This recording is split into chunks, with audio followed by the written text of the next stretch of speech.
Start recording.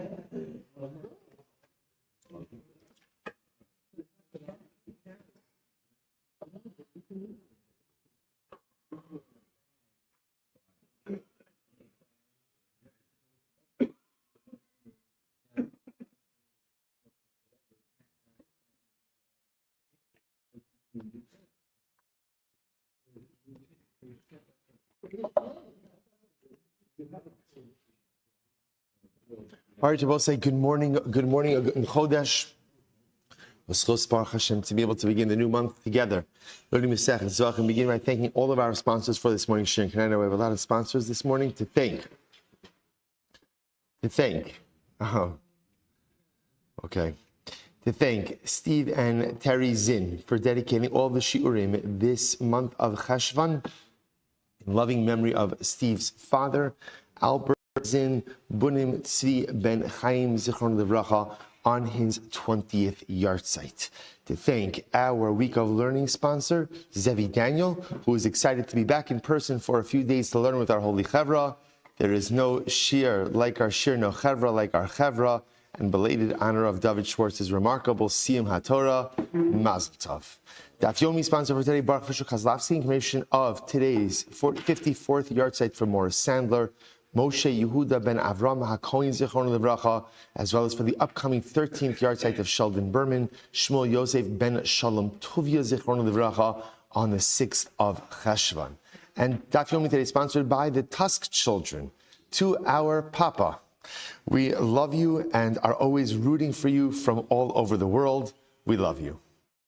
Beautiful. Absolutely beautiful. Good. I didn't read that thing ahead of time. I didn't know. All right, so we'll say good morning.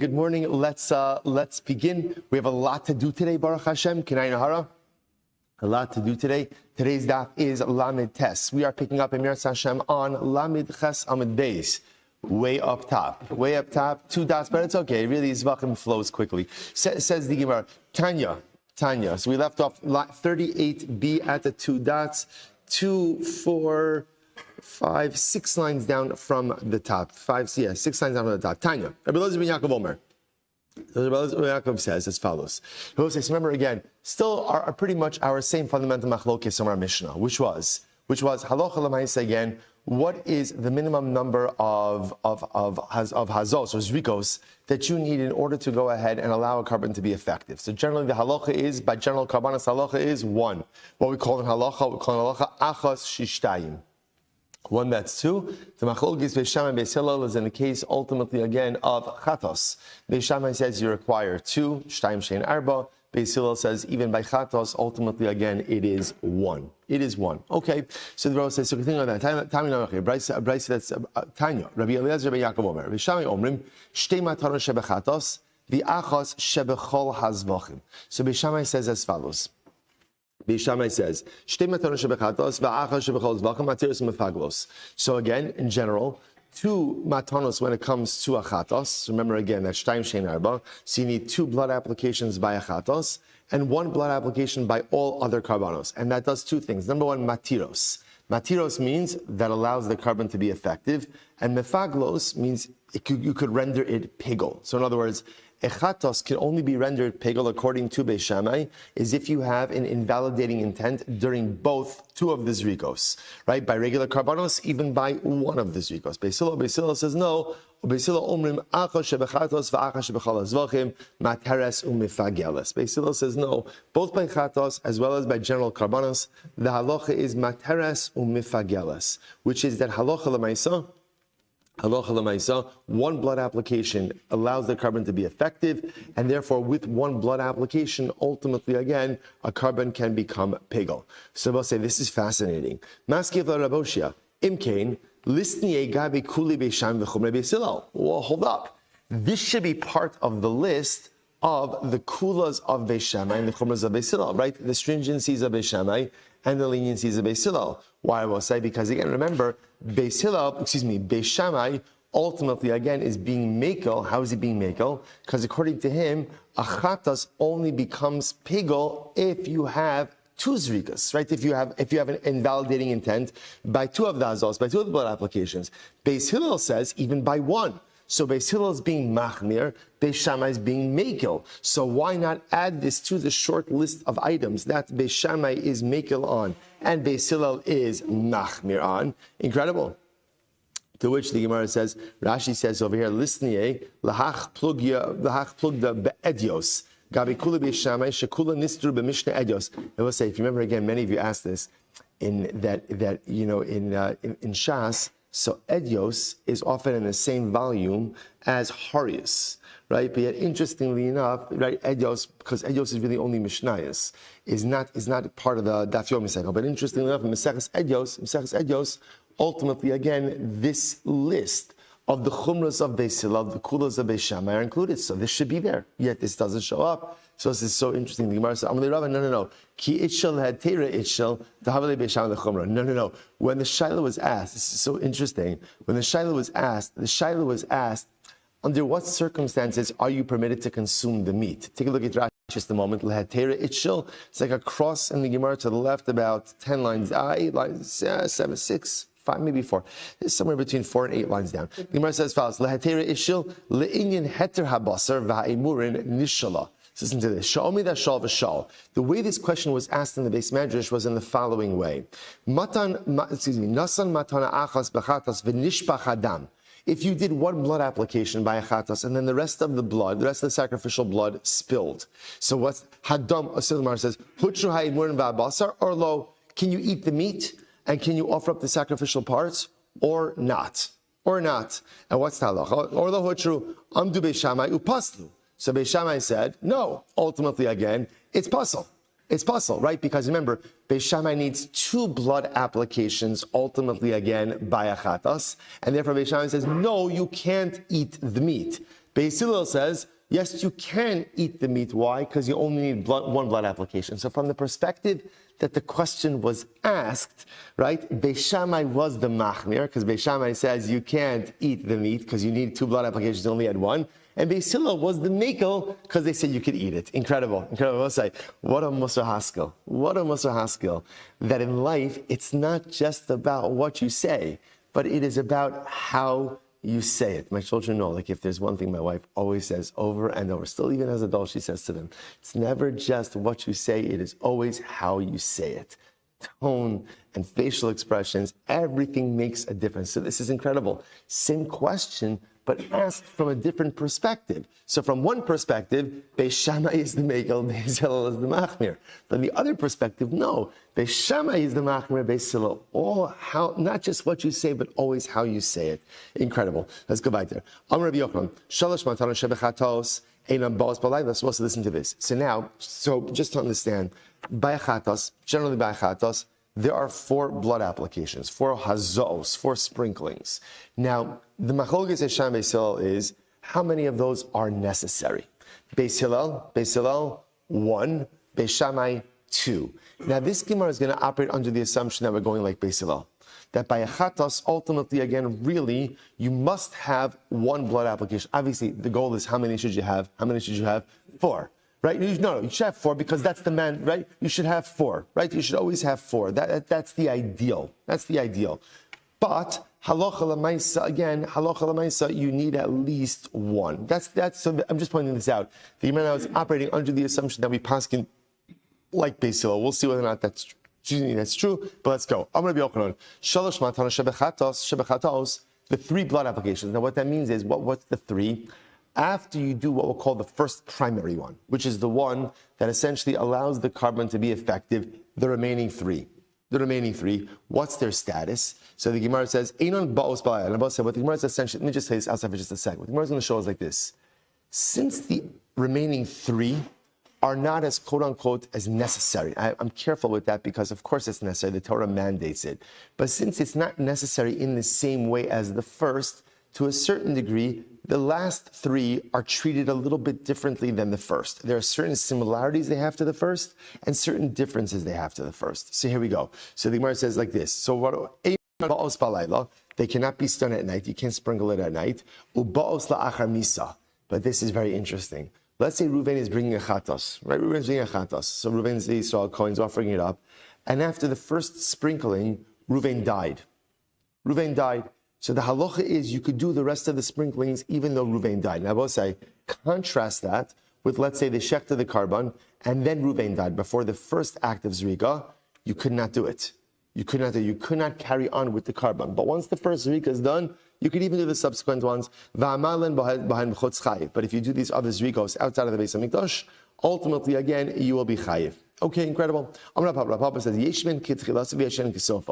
certain respects, the last three hazaos are like the first one, and in certain respects, they're more lenient. They're like themselves, meaning they're more lenient. What does this mean? So on one hand, chutz laila zaros eklisharis. So on one hand, again, you can't do it outside of the Beis Hamikdash. You can't do it at night. It requires a kohen. This is all about the last three, right? Klisharis, it requires a service utensil. Keren ve'etzba, ultimately it's applied on the corners of the mizbeach with the finger of the kohen.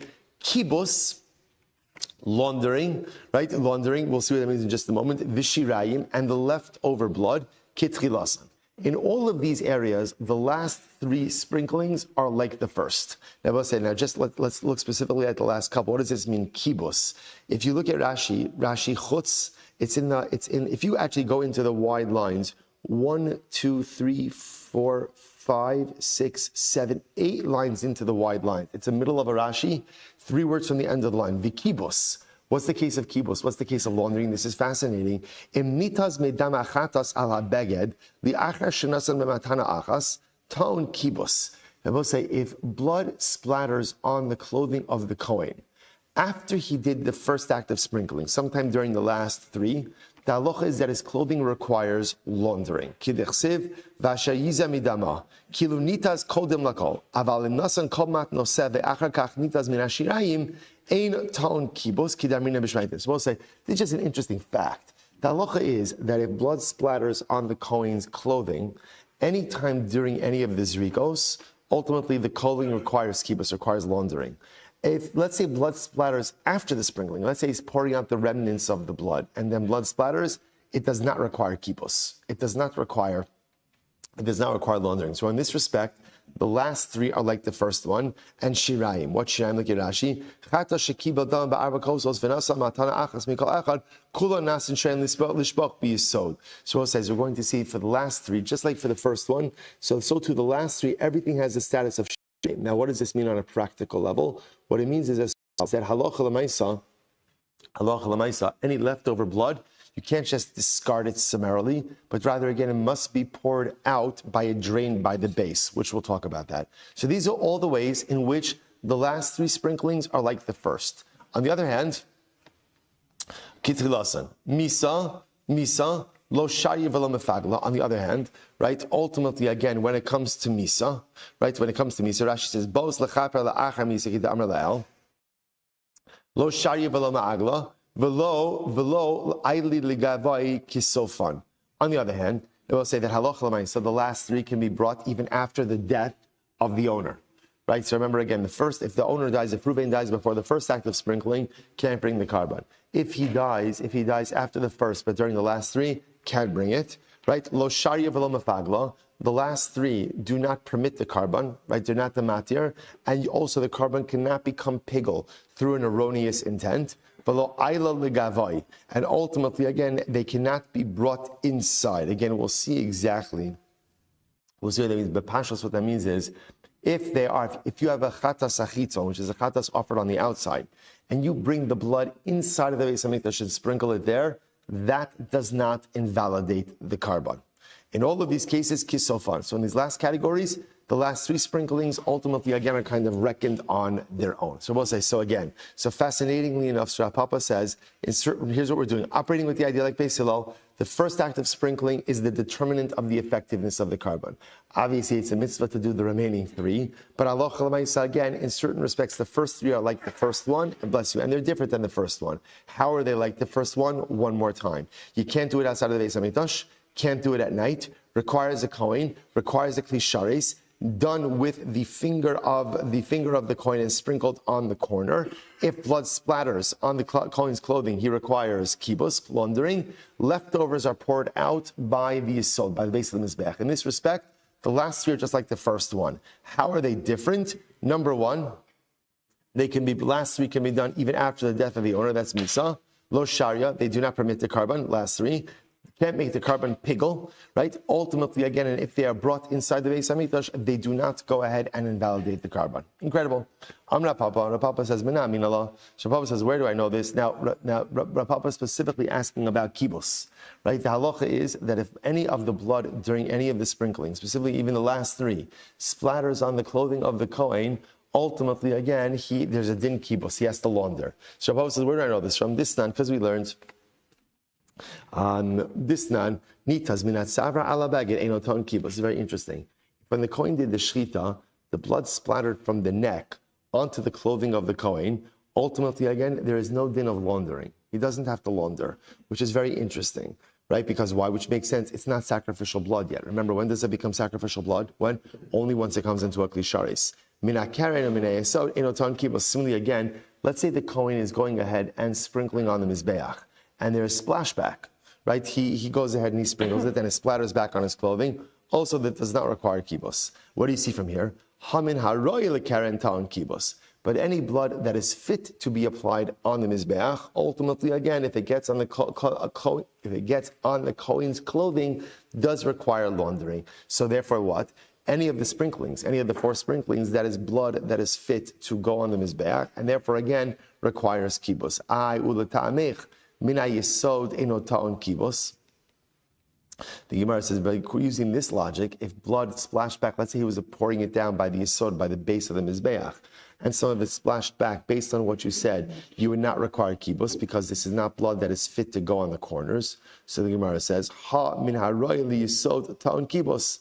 Ultimately, again, but yet we know that's not the halacha. The halacha is if there is splashback from blood being poured out by the yesod, it does require laundering, to which the Gemara says, you're right, asher yazek siv prat lezeh shekvar hiza. Ultimately, again, this comes to exclude blood that was already sprinkled. So blood that was already sprinkled, ultimately, again, does not require kibbutz. The Gemara says, Hamani, whose opinion does this reflect? Whose opinion does this reflect? To which the Gemara says, Rabbi Nechemia. This is Rabbi Nechemia Omer, Shiyare Hadam Shehekrivan B'chutz Chayiv. So Rabbi says, this is very interesting. So Halacha L'maisa, Rabbi Nechemia says that Shirayim, remember, what's shirayim? Shirayim is leftover blood. Leftover blood.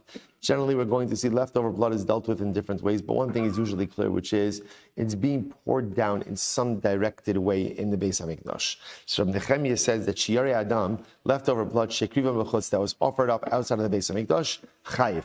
One is liable for that, which is actually quite interesting. Take a look at Rashi for just a moment. Shiyare hadam, last two lines in the Gemara, second to last line. And then Rashi, Afshel chatao sachitzono she'ekrivan b'chutz chayiv alma dam kachashivlu. Now, we'll say, what do you see from here? Rabbi Nechemia holds that there's liability even for offering up shirayim blood outside of the Beis Hamikdash. What does that show you? That shirayim blood has the status of sacrificial blood. Quite interesting. So the Gemara says, "Emer desham say that Rabbi Nechemia le'inyan ha'lah." So when does Rabbi Nechemia say that? That's in terms of like offering it up. And the Gemara says, however, midi dehavi ayvar mepidarim, because in that respect, leftover blood is no different than sacrificial limbs. Just like sacrificial limbs, again, one of the things we've already learned is at what point in time does a carbon become effective? What point in time? Zrika. Right? Now again, but yet, still there's a mitzvah to burn the sacrificial parts. I understand in terms of sacrificing, offering that blood, it makes sense. It's like Evar B'darim. Le'inyan kibos mishamis. But Rabbi Nechemia say by kibos, and Rabbi the Gemara is trying to suggest over here that Rabbi Nechemia would say that if shirayim blood splashes back on the Kohen's clothing, that he should require kibos. The problem just is the limud we were saying before says that, I'm sorry, let me take one step back. The Gemara said only blood that is fit to be applied on the corners, which essentially means sacrificial blood. If that gets on the Kohen's clothing, he's obligated to launder. That would exclude blood that, let's say, is being poured on the base, being poured out, shirayim, and then splashes back. But yet the Brisa says that even if shirayim blood gets on the Kohen's clothing, he does have to do kibbutz. Which the Gemara says, it must be Rabbi Nechemia, because Rabbi Nechemia essentially holds that halacha l'maisa shirayim blood still has the same status as carbon blood. Where do we see that from? Because halacha l'maisa, Rabbi Nechemia says that if you offer up shirayim blood outside of the Beis Hamikdash, ultimately, again, there's liability. To which the Gemara says, hold up. The Gemara says, le'inyan kibos misham mislei. I don't understand. Just because Rabbi Nechemia says that if you offer up shirayim blood outside of the Beis Hamikdash, you're chayiv. How do you know that that means that he holds that if it gets on the Kohen's clothing, that there's a din of kibos? To which the Gemara says, the Gemara says, misham in. So yes, actually, that is what Rabbi Nechemia holds. Top of Lamites, Vatanya. We'll say again. Remember, Vatanya. We've seen this already throughout Shas. Vatanya could mean one of two things in Gemara, right? It could either mean ultimately again a question, right? How can you say this, Vatanya, or it could be a support. How do you know the difference? How do you know the difference? Baruch Hashem for Rashi. Rashi almost always, it seems to me, almost always makes the same comment. If you look at the first Rashi on top, V'hatanya benichusa. Benichusa means as a support. I'm almost positive that like 9 out of 10 times when a V'hatanya is a support, Rashi always gives that one word. That one word. Oh, so important to have a karsa tov to Rashi. With Rashi Imam has changed my life, right? So it's just incredible. Just incredible. I always marvel. Can you imagine being Rashi and learning Gemara? Can you imagine being Rashi and learning Gemara, right? Which means obviously you're learning without Rashi. I mean, you're learning with Rashi. You're learning with Rashi, right? But like no Rashi, right? No art scroll. No Steinsaltz, no Koren, no nothing. Like just the sheer genius to be able to take a piece of text like this and analyze it and understand it and make, I don't know. It's the sheer genius of it is absolutely mind-blowing. Incredible. Okay, Vatanya, we learn. So this is a support. The Gemara says, Vatanya, damim ha'tu'unin yisod tu'unin kibos. Yeah, I know. You're waiting for you. And he made wine. Right? For sure, not Moscato. No, it's fine. The Gemara says as follows: Vatanya, damim tu'unin yisod, tu'unin kibos. The Gemara says like this. The Gemara says that blood that requires yisod requires kibos, which means any blood that has to be poured out by the base of the mizbeach, if it gets on the clothing of the Kohen, ultimately requires laundering. Umachshava mo'elas bahen, and ultimately again machshava. Now I will say this is very interesting. If halacha l'maisa, when pouring out the blood, you had in mind to eat the carbon outside of the permitted time, that has the ability to invalidate the carbon, which is pretty wild. Machshava mo'elas bahen. And ultimately, again, one who offers it up outside of the Beis Hamikdash is going to be liable. Gemara says, "V'damim." It's fine. So I'll say so again. So we're going to point this out. By the way, this is something also we're going to learn. If you notice over here, so this is first category of shirayim. This category of shirayim is damim hatu'unin yisod, which is blood that is poured out by the base of the mizbeach. There was a drain by the base of the mizbeach. So that's first category of blood. So this blood, obviously, shirayim is clearly treated like sacrificial blood. Therefore, if there's splashback, there is a requirement of kibos. If you have a pigul intention, or I should say an erroneous intention, it renders it invalid. We're not going to use the word pigul, but rather pasul. And ultimately, if you offer it up outside of the Beis Hamikdash, you are chayiv. What about blood that is poured out? Amma literally means a channel. Now, what does this mean? So remember, there was a channel of water that ran through the Beis Hamikdash. So again, this is there's so much midrashic literature about this channel and what it's going to become during Yemos HaMashiach. But there's a channel of water that runs through the Beis Hamikdash. So they will say, so again, what about blood that's poured out into this channel that runs through the Beis Hamikdash? Now Rashi points out over here what blood is poured out into the channel. Rashi says,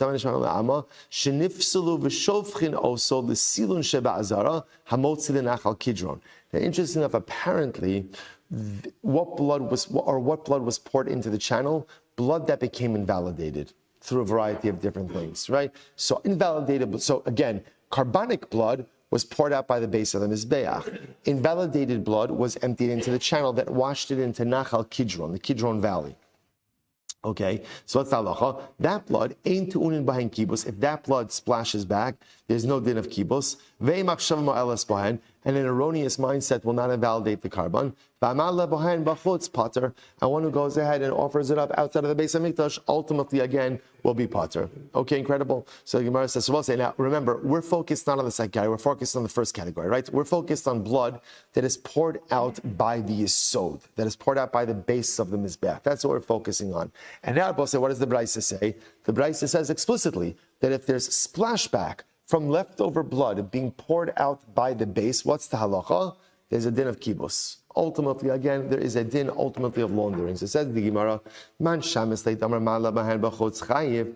Ultimately, again, who is the one who says that if you go ahead and you offer, that if you take shirayim and you offer up shirayim outside of the Beis Hamikdash, that you are chayiv? Rabbi Nechemia, v'ka'amar ta'on kibus. And ultimately, Rabbi Nechemia is the opinion who says that if you offer up leftover sacrificial blood outside of the Beis Hamikdash, you're liable. And that same, whoever the author of this is, also holds that what? That splashback from shirayim requires kibus. So therefore, what do you see from here? It's Rabbi Nechemia.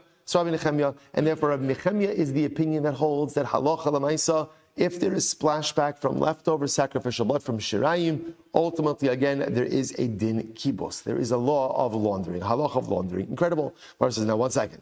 Machshava ma'alas, man. That will say, now perhaps the most dramatic statement in all of this was this idea that if you have an erroneous mindset when pouring out the leftover blood, that can invalidate the carbon. Remember again, both say, when are you pouring out shirayim? When is that happening? What have you done already? All of this week, right? Not just one. Like you've done all of this week. So like the sacrificial service is over. So the notion that an invalidating thought by shvicha, by the pouring out of the shirayim, should invalidate the carbon, that's pretty wild.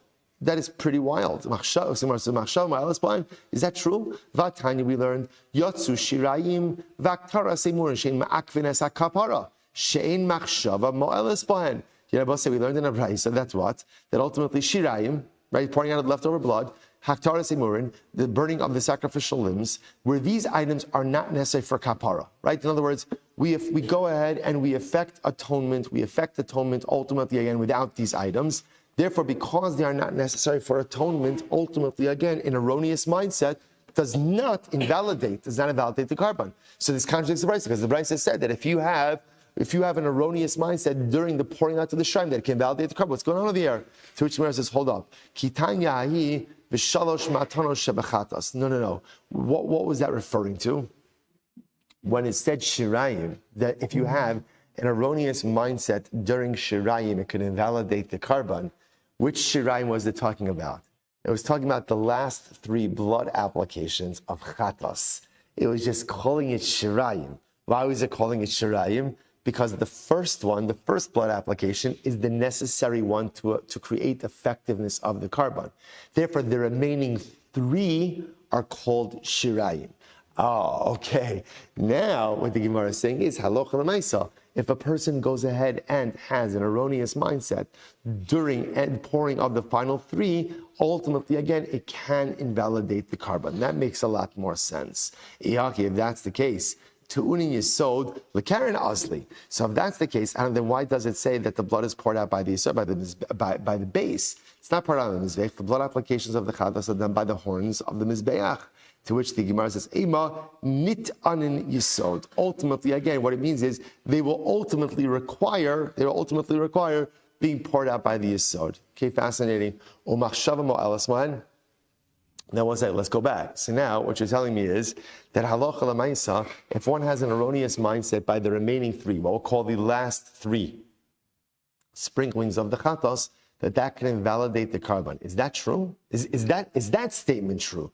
The Gemara said we learned the difference. Lo sharinan v'lo mefagla v'lo ayli legavai kisofan. Remember, in the listing that we had on Lamed Chesam Beis about the ways that the last 3 are like the first and the ways that the last 3 are separate and distinct. One of the ways in which the last 3 are separate and distinct is that they can't make the carbon invalid. That if you have an erroneous mindset by the last 3 sprinklings, that Allah said that doesn't invalidate the carbon. So what are you talking about? Ella. You're right. Rather, what is the Brisa referring to? The Brisa is referring to blood that was offered up on the inside of the Beis Hamikdash. If you look at Rashi for just a moment, Rashi is a little bit above us. Like if you go to the right and about 8 lines up in Rashi, listen to this. The olam b'shirayim, u'kemandam l'kamon shirayim hapinimiyim ma'akvi hilcha chashivi lefaga le'inyin chutz u'le'inyin kibos. So this is very interesting. What the Gemara is going to suggest over here is as follows. That, remember, we've already spoken about this. We're going to speak about it more today. There are 2 different types of chatas offering. There's a chata, well, there's many different types of chatas offering, but categorically there's what's called the chatas achitzon, an outer chatas, and a chatas pnimi, an inner chatas. Now the real fundamental distinction between them is where the blood applications are done, right? Chatas achitzon, outer chatas, the blood applications are done on the large exterior mizbeach. The chatas apnimi, ultimately blood applications are done inside of the heichal, inside of the actual building of the Beis Hamikdash. So the Gemara wants to make a suggestion. One of the ways in which these 2 categories are different is when it comes to shirayim.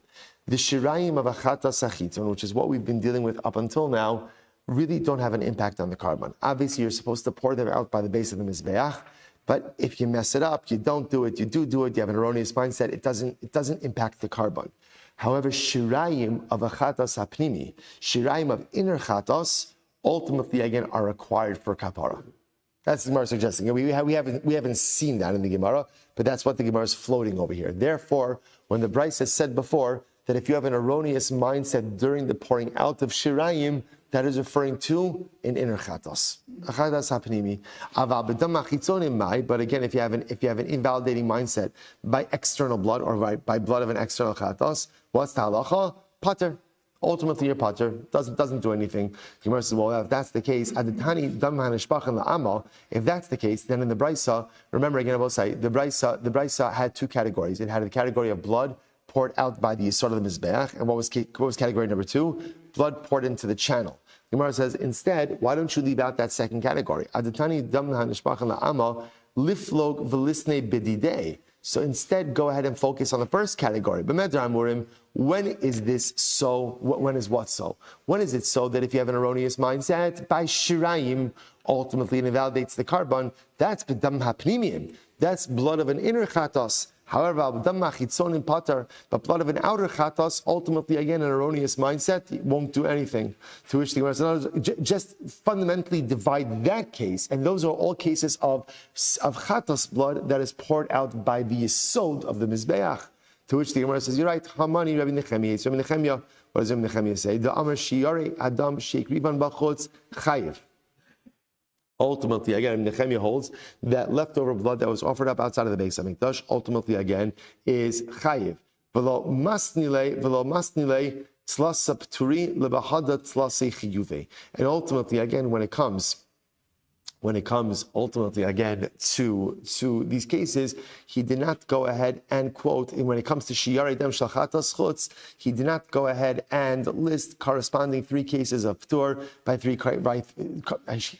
he did not list 3 cases of liability corresponding to 3 cases of Ptur. Okay? Ravina Amar, Mina Karen Mamish, Umina Yesod, Minha Royli Yesod. So also Ravina comes along, and Ravina reframes the conversation a little bit. And Ravina says like this. Look at Rashi says over here, Ravina Amar, Hada parachta le'el tamech minei yesod, hu de'in ta'on kibos, hamil aroyel yesod. So Ravina says, when we speak about what type of blood requires kibos laundering, Ravina says literally again, Ravina Amar mina karen mamish, mina yesod, I'm sorry, Ravina, mina karen mamish, mina yesod, mina royel yesod. When it says ultimately again, mina karen, that literally means blood from the horn of the mizbeach. When it says mina yesod, from the base, it means any blood that is fit to be poured on the base. What that means is if any of this type of blood splatters on the Kohen, clothing of the Kohen, it requires kibos. Only have tachlifa bagaz lavina. Ema idi v'idi roihu. Why do you have to say it's literally blood from the horn? Why not just say both of it refers to blood that is fit? Blood that is fit to be sprinkled on the corner of the mizbeach, blood that is fit to be poured on the base. To which the Gemara says, "Hi, my." So the Gemara says, "Hi, my." So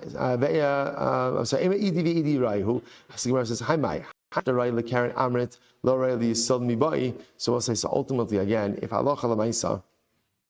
you're saying that it has to be blood that is fit, ultimately, again, for the Karen, then obviously, if the blood is not fit to be part of the Yisod, do we even have a havamina that it would generate an obligation ultimately for kibbutz? Ella mina Karen mamish.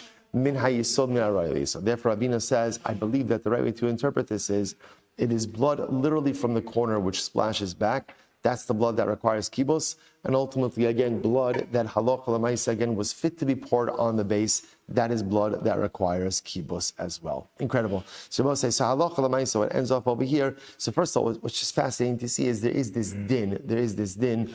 Ultimately, again, that if blood, sacrificial blood, splatters on the clothing of the Kohen, ultimately he's obligated to launder. What's the machlokes? The machlokes is what qualifies as that type of blood.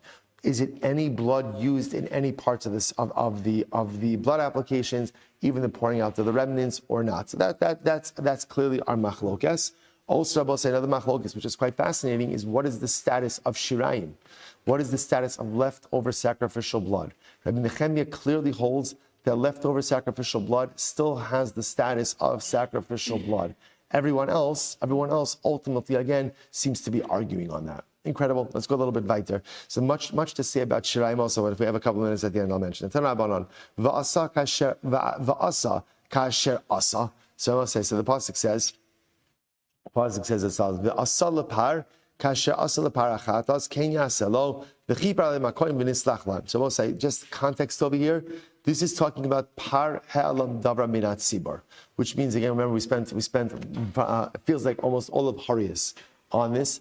This is where the Sanhedrin makes an erroneous ruling, and the Klal Yisrael acts upon this ruling. So there is a specific chatos that is brought. That's this context. Va'asa kasher asa, ma ba lilmod. So ultimately, again, what is it coming to teach us?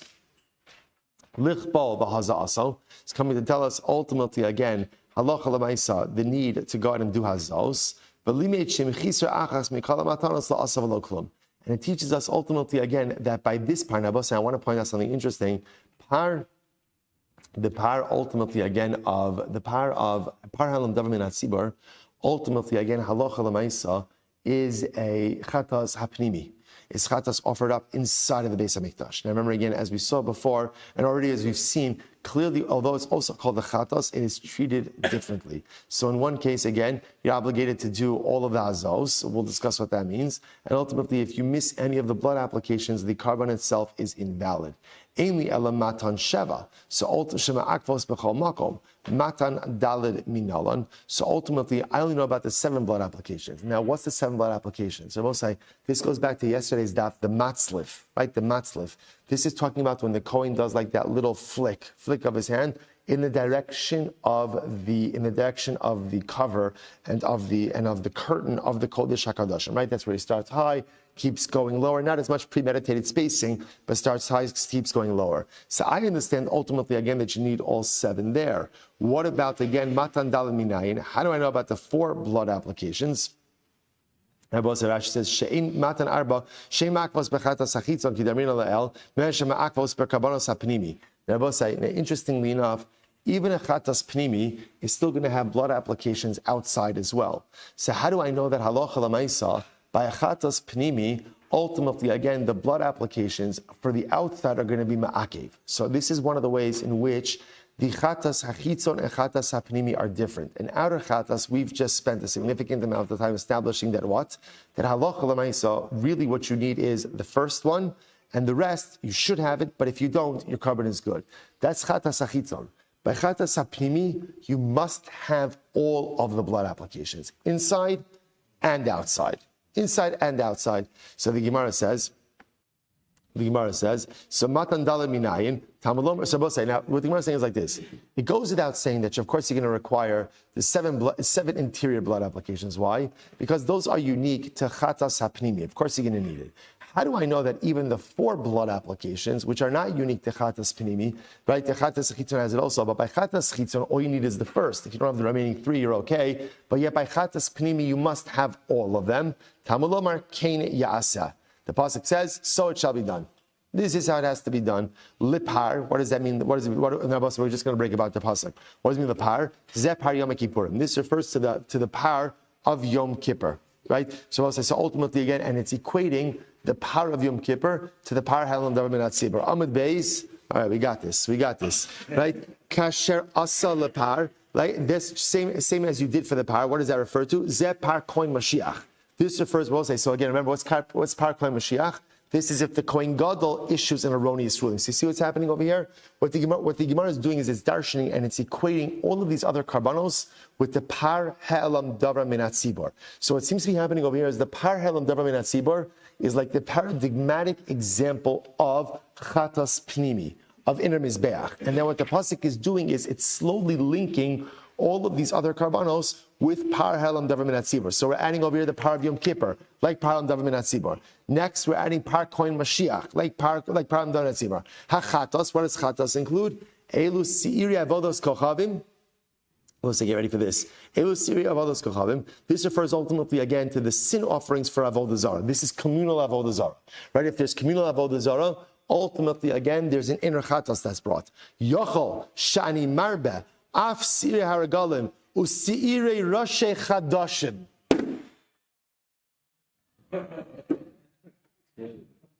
Right? And by the way, not on first day Rosh Chodesh, which is technically last day of Tishrei, first day of Rosh Chodesh Cheshvan. So I just want to show you just very quickly. You understand? You understand just like the kiss and the Musar Haskell? We're just learning about Shirayim, about leftovers, right? One of my favorite vartak from the Baal Shem Tov HaKadosh. We say every day in Yishtabach, Habocher b'shirei zimra.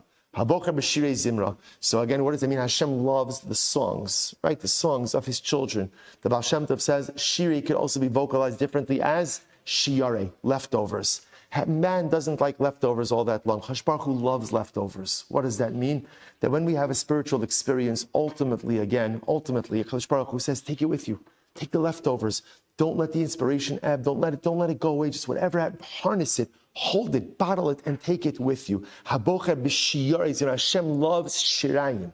And I will say how incredible it is that on Rosh Chodesh Cheshvan, which is a month that is bereft of an organized Yom Tiv. Do you know what happens when you have a month that is bereft of an organized Yom Tiv? You make every day a Yom Tiv. If there's no organized Yom Tiv, make every day a Yom Tiv. Bring the leftovers, ultimately again, of Chodesh Tishrei with us into Rosh Chodesh. Kadosh Baruch Hu says, you could do this. V'haraya, I'm giving you Rosh Chodesh. I'm giving you what are the chances? Middle of Zevachim, running behind the rest of Klal Yisrael and Daf Yomi, right? And at least we get to that line, ultimately again, about Rosh Chodesh on Cheshvan. And I'm both saying, we often say, right, we say Mar Cheshvan. There's a whole discussion why it's called Mar Cheshvan. Is that the name of the month? Mar Cheshvan, Marach Shivan. The famous say, but the most beautiful thing about Mar Cheshvan, all you need to do is change around the order of the letters. And Mar becomes Ram. Ram means the highest of the high. So it's a choice. It could be Mar Cheshvan, or if you're willing to take the leftovers, ultimately again of Tishrei with us, it becomes Ram Cheshvan. It can become Kodesh Kadashim. Sometimes when you don't have a scripted Yom Tiv, you have the power to make everyday Yom Tiv. One more line, then we're going to stop. The Gemara says, I might have thought that we should also include in this list, ultimately again, the goats, right? The sin offerings of Rosh Chodesh and of the Regalim. Talmud Lomar, lo. Therefore, the pasuk says lo. What does lo mean? Lo means no. Only these aforementioned karbanos are included in this category, but not the sin offerings of the regalim and Rosh Chodesh. So we'll stop over here for today. We're doing great. It's short top in my head. And I'll say we'll catch up tomorrow. Mirat Hashem. Shkayach everyone. A good Chodesh. We should all be zocheh Mirat Hashem to a Ram Cheshvan.